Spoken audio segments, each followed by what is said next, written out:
Hello बच्चों, let's read the question. The question says the circulation of blood in human body supplies O2 and release CO2. Okay, तो हमारे जो human body है उसमें जो blood होता है वो O2 सप्लाई करता है और CO2 को रिलीज करता है. The concentration of O2 and CO2 is variable but on the average 100 ml blood contains 0.02 gram of O2 and 0.08 gram CO2. तो हमारा 100 ml ब्लड है वो कंटेन करता है 0.02 gram of O2 and 0.08 gram CO2. ठीक है, तो the volume of O2 and CO2 at 1 atm at body temperature 37 degree Celsius assuming 10 litre blood in human body is. तो हमारे पास क्या गिवन है कि तो 10 लीटर ह्यूमन बॉडी में क्या है, ब्लड है, तो उसमें वॉल्यूम निकालना है O2 का और CO2 का एट 1 atm और टेम्परेचर कितना है 37 डिग्री सेल्सियस. और ऑप्शंस है 2 litre, 4 litre, 1.5 litre, 4.5 litre, 1.59 litre, 4.62 litre, 3.82 litre, 4.62 litre. तो अब देखते हैं कि जो इनका वॉल्यूम है वो कितना, O2 और CO2 का वॉल्यूम कितना आएगा. ठीक है, सबसे पहले लिखते हैं इस क्वेश्चन के लिए की कॉन्सेप्ट. और इस क्वेश्चन का जो की कॉन्सेप्ट होगा वो क्या हो जाएगा, ideal gas equation. Ideal gas equation, ideal gas equation. Okay, क्योंकि हम इसमें जो आइडियल गैस इक्वेशन हमारी PV is equal to nRT वो यूज करेंगे, उसी की हेल्प से हम यहाँ पर इसका वॉल्यूम निकाल पाएंगे. तो जैसा कि हमें गिवन है कि 100 ml ऑफ ब्लड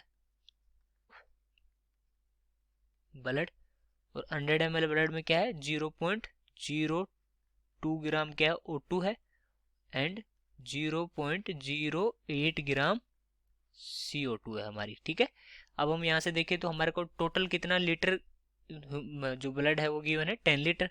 10 लीटर का मतलब 10 लीटर का मतलब क्या हुआ कि अगर हम उसको ml में चेंज करें तो 10 इंटू 1000 मतलब 10,000.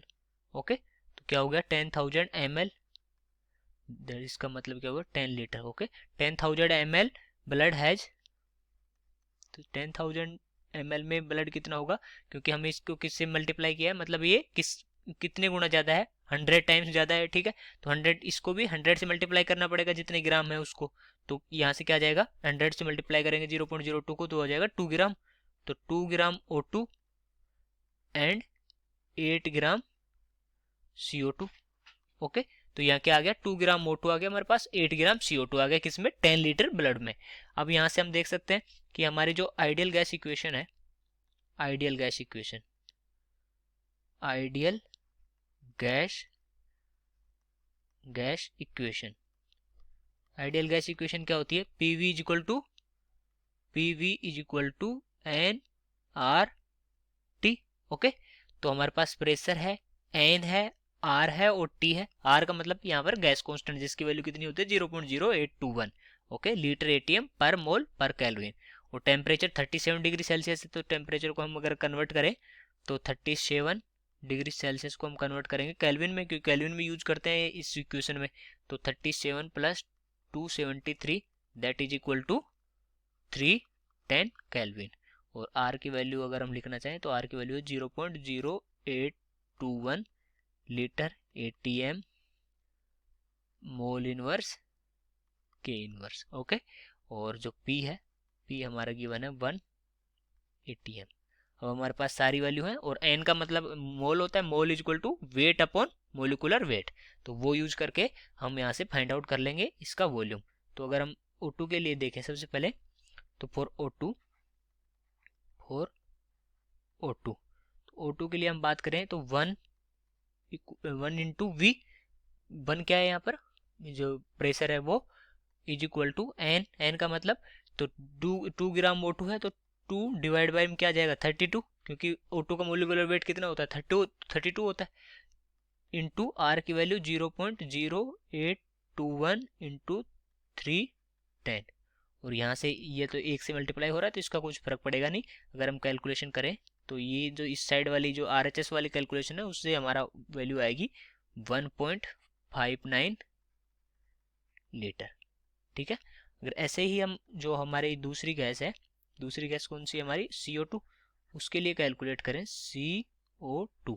अगर CO2 के लिए कैलकुलेट करें तो 1 into V is equal to, यहाँ पर 8 ग्राम है तो 8 डिवाइड बाई CO2 का जो वेट होता है, मोलिकुलर वेट, वो कितना होता है, C का 12 और 32 ऑक्सीजन के लिए, 32 प्लस 12 कितना हो गया 44 इंटू 0.0821 इंटू 310। तो यहाँ से हम अगर V की वैल्यू कैलकुलेट करते हैं, जो RHS है उसको कैलकुलेट करते हैं, तो वो आता है हमारे पास 4.62 लीटर।